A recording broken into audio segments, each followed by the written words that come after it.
칭찬받는 성도, 우리 모두가 하나님으로부터 칭찬받는 성도가 되기를 먼저 주님의 이름으로 축복을 드립니다. 좌우로 옆으로 인사 나눕시다. 주님의 이름으로 사랑하고 축복합니다.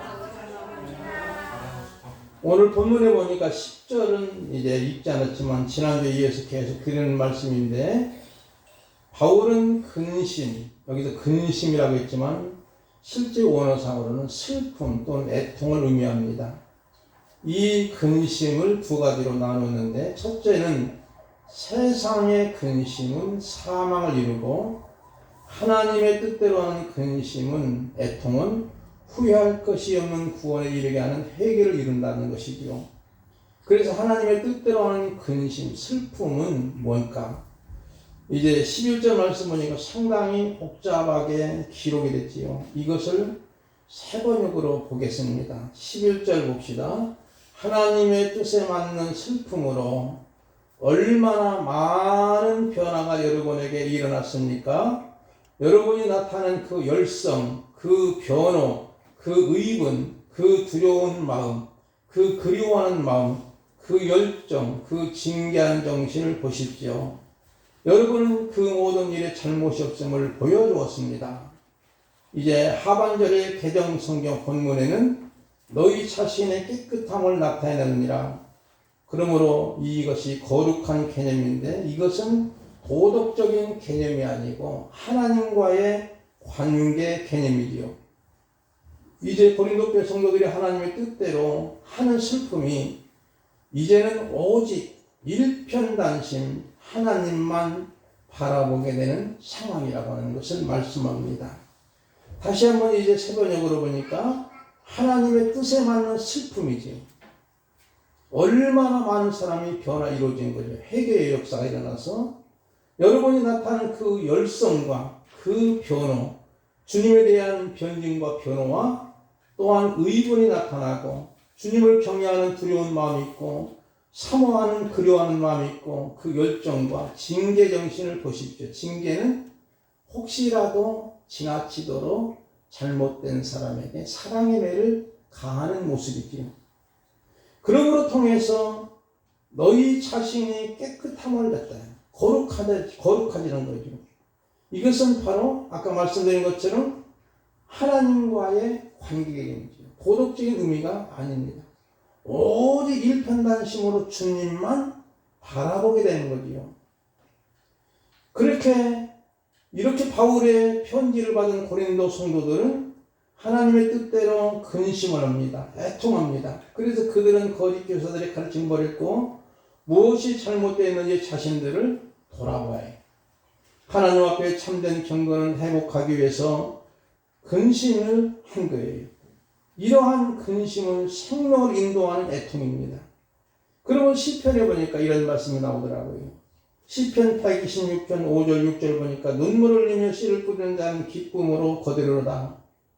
울며 씨를 뿌려 나가는 자는 반드시 기쁨으로 그 곡식단을 가지고 돌아오리로다 했지요. 여기서 우리가 중요한 것은, 눈물을 흘리는 것은 애통의 눈물이죠. 회개의 눈물이지요.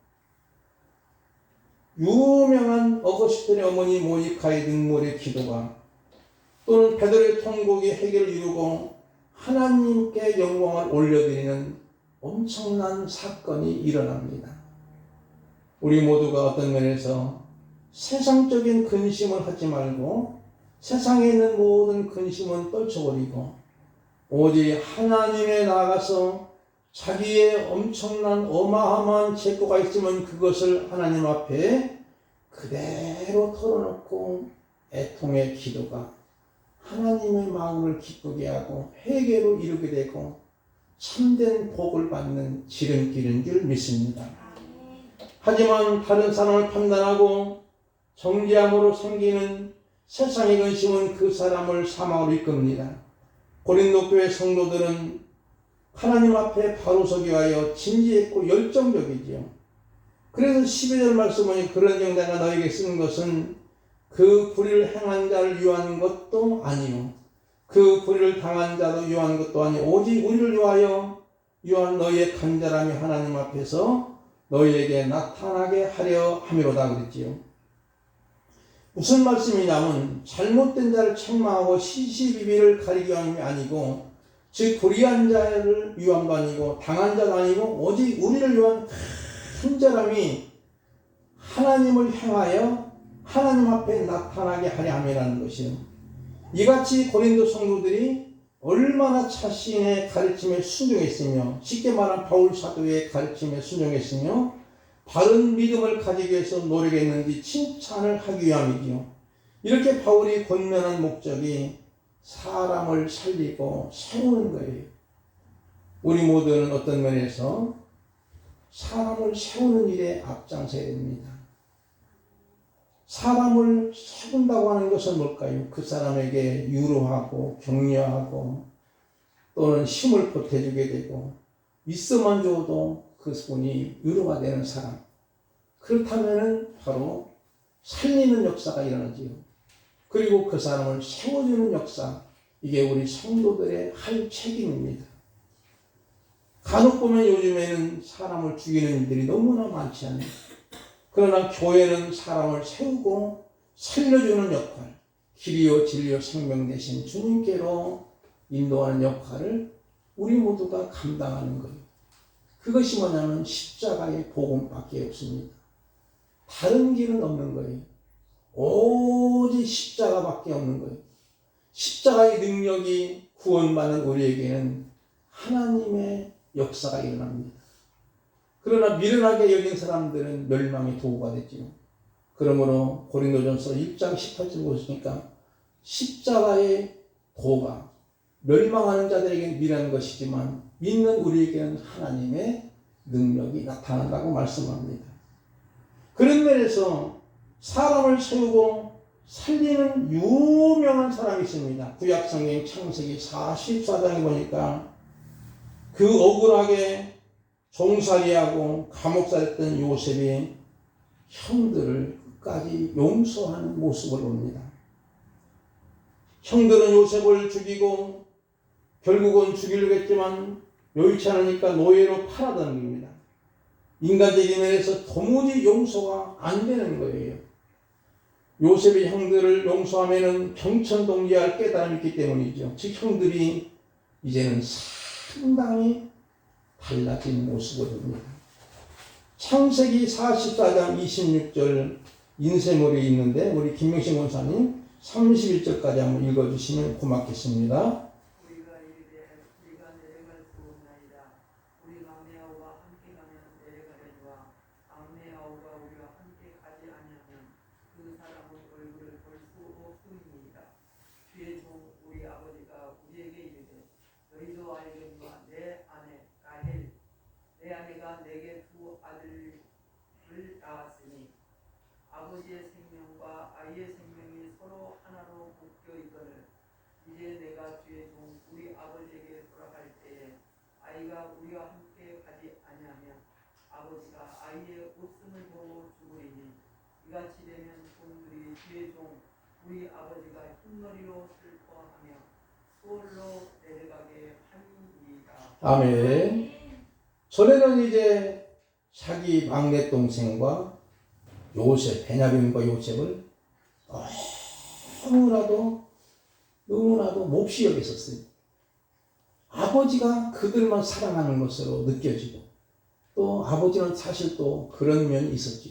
왜냐하면 자기가 가장 사랑하는 아내 라헬이 낳은 자식이 아버지 심부름으로 형들이 베두인처럼 목양할 때 양을 기르러 먼 데로 가서 이제 양을 치러 가는데 먹을 것을 좀 싸서 바리바리 싸가지고 보내는 거예요. 근데 형들은 좋아해야 될 거 아니야. 우리 아버지가 요셉을 통해서 먹을 것을 보냈네. 고마워해야 되는데 야, 저 꿈꾸는 자가 온다. 그래가지고 서로 의논해가지고 죽이자는 거예요. 물이 안 나는 구덩이에 집어넣자는 거죠. 그래서 사실 구덩이에 집어넣고 형들은요, 요셉이 가져온 여러 가지 음식들 시리덕거리며 먹고 있는 거예요. 그때 요셉은 어린 나이에 형님들 나 좀 살려주세요. 제발 내 살려주세요. 얼마나 소리를 들어도 모르는 체 하고 먹기만 하는 그들의 완악한 모습. 그때 요셉의 마음이 어땠을까요? 그런 억울한 일을 당했을 때 그래도 유다는 뭔가 마음이 조금 변해서 사실 유다를 통해서 건짐을 받고 야 우리가 죽여서는 안 된다. 피를 묻히지 말자. 그리고 나서 이제 애굽에 이스마엘 사람이 지나갈 때 종으로 팔아는 게 예수님은 은 30에 팔렸지만 이 요셉은 은 20냥의 종으로 노예로 팔리는 거예요. 그 노예 장사 이스마엘 사람은 애굽 나라의 유명한 시위대장 보디발의 집에 또 팔아넘깁니다. 뭔가 이득을 보고 팔아넘겼지. 그리고 이제 거기는 종사의 노예살이는 지금처럼 뭐 회사의 추지가 뭐 월급이 나오는 것도 아니고 밥만 먹여주는데 밥도 제대로 안 먹여주고 일만 시키는 거예요. 쉽게 말하면 사람이 아니고 움직이는 연장이에요. 움직이는 도구예요. 그런 정도로 쓰는 상황에서 얼마나 요셉이 힘들고 아파하고 고통스러웠을까요?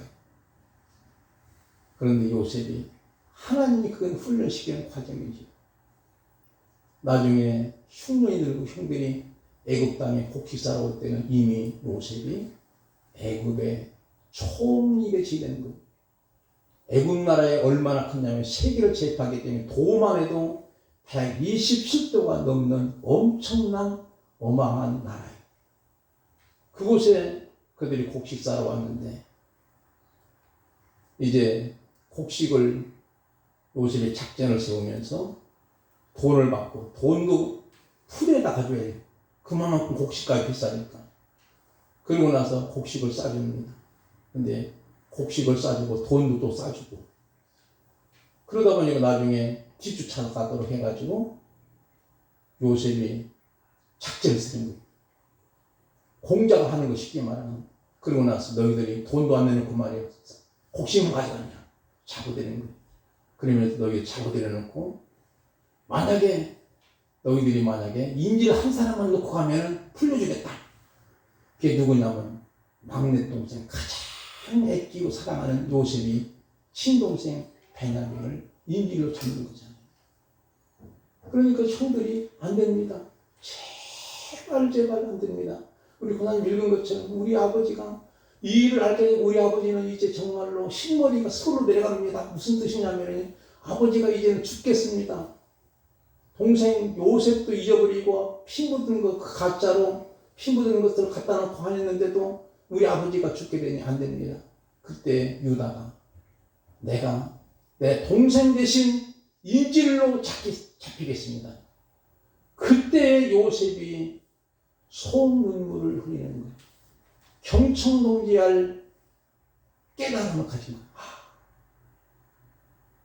그래서 그는 뭐라고 말하냐면은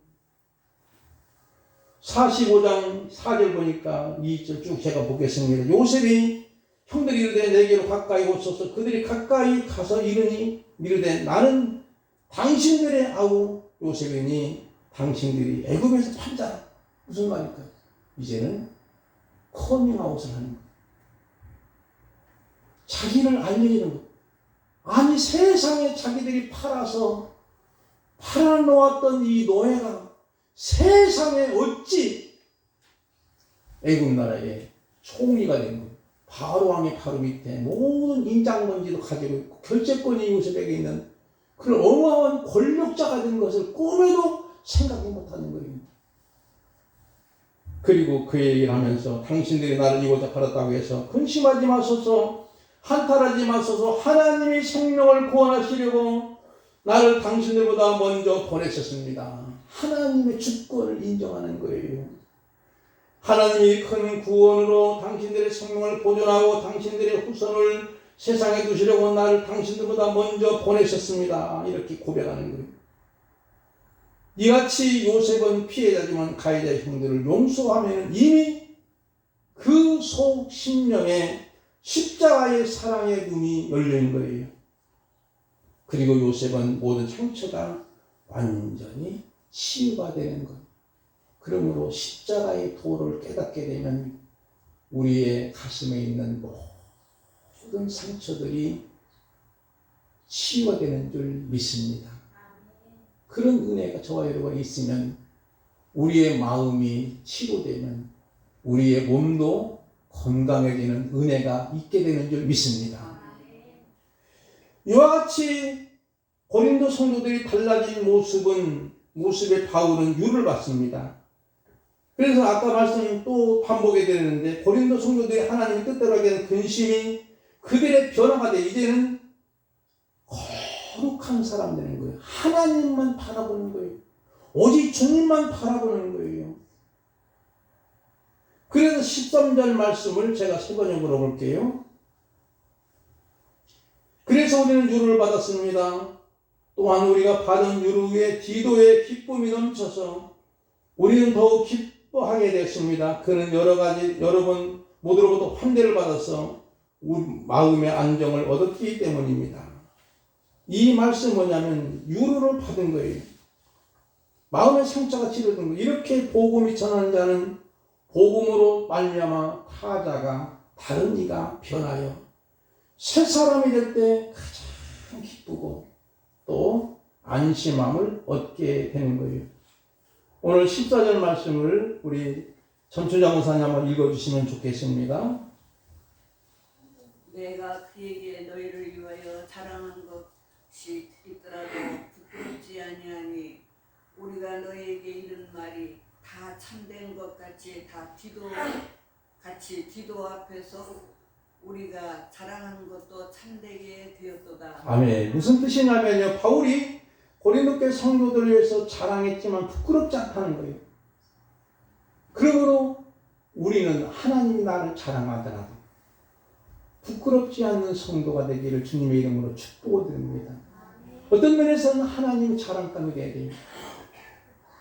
고린도 교회가 그렇게 그들의 사랑의 애통의 눈물, 회개의 눈물이 그들을 변화시키고 이제는 새 사람이 되는 모습을 통해서 바울 사도는 고린도 교회 성도들을 부끄럽지 않다는 것, 자랑하는 것이. 왜냐하면 참되기 때문이라는 거죠. 그러므로 우리가 성도들끼리 칭찬하고 자랑할 때 뻥튀기 하면 우습지만 진실로 하면 부끄럽지 않고 오히려 자랑과 즐거움과 보람을 가지게 되는 줄 믿습니다. 15절 말씀을 우리 차현선 권사님 읽어주시면 고맙겠습니다. 그가 너희 모든 사람들이 두려움과 떨음으로 자기를 영접하여 순종한 것을 생각하고 너희를 향하여 그의 심정이 더욱 기뻤으니 아멘. 감사합니다. 고린도 성도들이 함부로 영접하지 않고 두려움으로 떨림으로 존중의 마음이요 하는 것은 디도 자신이 생각합니다. 디도는 바울 목사님의 아주 새카만 후배 목사예요. 그런데도 그 후배 목사를 고린도 성도들이 환대하는 거예요. 영접하고 오히려 두렵고 떨므로 존중하는 마음으로 그를 영접하고 그러므로 디도의 자신이 사랑하는 마음이 더욱더 여러분에게 기울이고 있습니다.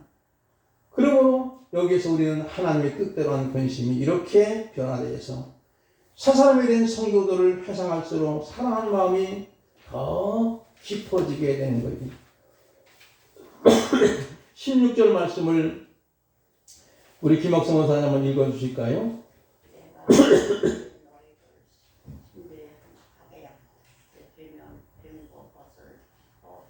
아멘. 감사합니다.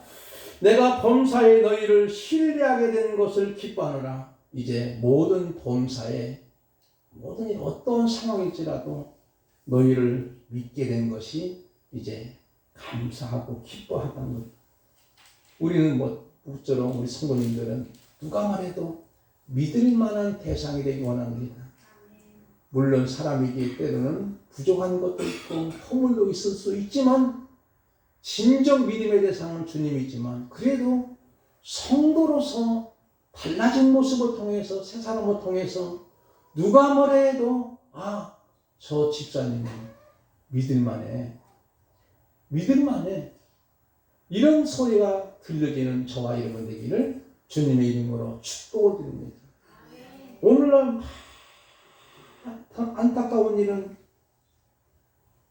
성도들이나 교회가 세상으로부터 지탄받고 세상이 걱정하고 있다고 하는 그런 소식을 들어요.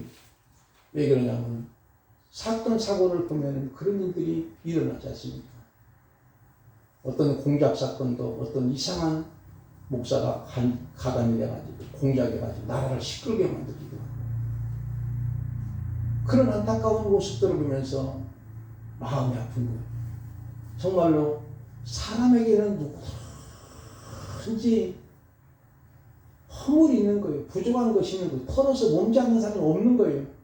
그러면 나라가 잘 되기 위해서는 사랑으로 허물을 덮어주면서 그를 위해서 우리 성도들은 기도할 뿐이지 그것을 드러내고 자꾸 캐내고 그래서 나라를 시끄럽게 만들면 나라가 어떻게 되겠습니까? 저 북한에는 지금도 우리나라를 완전히 전쟁터로 만들어서 정복하겠다고 그렇게 말하고 있는 안타까운 속에서 우리는 물론 겁을 먹지 않지만, 왜냐하면 하나님 보호하사 우리나라 만세된 민족에게 하나님이 지켜주실 줄 믿습니다. 정말로. 그러나 우리 믿음의 성도들은 타인으로부터 인정받고 믿을 만한 사람이라고 칭찬받는 사람이 되기를 바랍니다. 중요한 건 뭐냐면요, 성경을 제가 보면서 목사로서 이제 거의 30년이 넘는 목회 생활을 해보니까 성경을 어떤 분은 피면은 성경에서 어떤 내비게이션처럼 길을 알려준다는 거예요. 아무리 찾아봐도 모르는 거예요. 근데 성경은 우리에게 하나님이 내비게이션처럼 로드맵이 있는 것도 아니고 티맵처럼 길을 안내는 것도 아니고 다만 뭐가 있느냐면요, 따라합시다. 목적지만 있다. 목적지만 있습니다. 목적지만 있는 건데도 사람들은 이상하리만큼 성경을 피면서 어떤 이번에 장사를 하는데 동으로 갈까요? 서로 갈까요? 남으로 갈까요? 북으로 갈까요? 그래서 성경을 펴보니까 남쪽이란 말이 나왔으니까 이건 남쪽으로 가야 되겠다. 성경이 무당이 아니라니까요. 내비게이션처럼 구체적인 길 안내가 없는 거예요. 다만 목적지만 있더라고요. 그래서 제가 창세기 12장에 있는 말씀을 인용해 봅니다. 1절부터 4절까지 한번 교독을 합니다. 여호와께서 아브라함에게 이르시되 너는 너희 고향과 친척과 아비의 집을 떠나 내게로 보여줄 땅으로 가라. 내가 너를 큰 민족을 이루고 내게 복을 주어 내 이름을 창대하게 하리니 너는 복을 누릴지라. 너를 축복하는 자에게는 내가 복을 내리고 너를 저주하는 자에게는 내가 저주하리니 땅에 모든 족속이 너로 말미암아 복을 얻을 것이니라 하신지라. 이에 아브라함이 여호와를 말씀하는 자가 묻고 그와 함께 갔으며 아브라함이 하나님을 75세였더라. 아멘. 하나님 아브라함에게 너 본토 친척 아비 집을 떠나라는 거예요. 무조건 떠나는데 목적지는 분명코 가나안 땅이겠지. 그런데 하나님 구체적으로 길 안내에 내비가 없는 거잖아요. 그냥 네가 떠나기만 하면 명령하시고 약속을 해주셨는데 너를 창대케 하겠다. 너를 저주하는 자 저주받고 너를 축복하는 축복을 받을 것이다.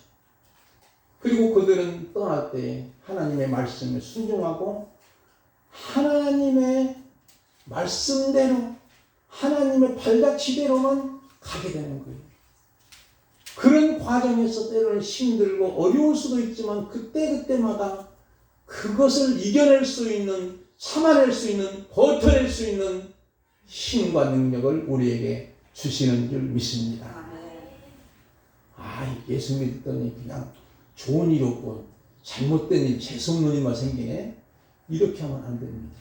그때마다 무언가 하나님의 경륜과 하나님의 비밀의 뜻이 있는 것을 발견하게 되고 그런 것 통해서 버텨나가면 틀림없이 우리의 삶이 새롭게 변화가 되는 거죠. 분명한 것은 하나님은 목적지는 분명하지만 하나님이 어떤 분인가, 하나님의 속성과 성품이 잔뜩 말씀하시고, 그렇지만 하나님의 본심은 재앙이 아니고 편안이고, 다만 우리가 하나님을 기쁘게 인생길을 간다는 자랑과 보람에 기쁨이 있습니다.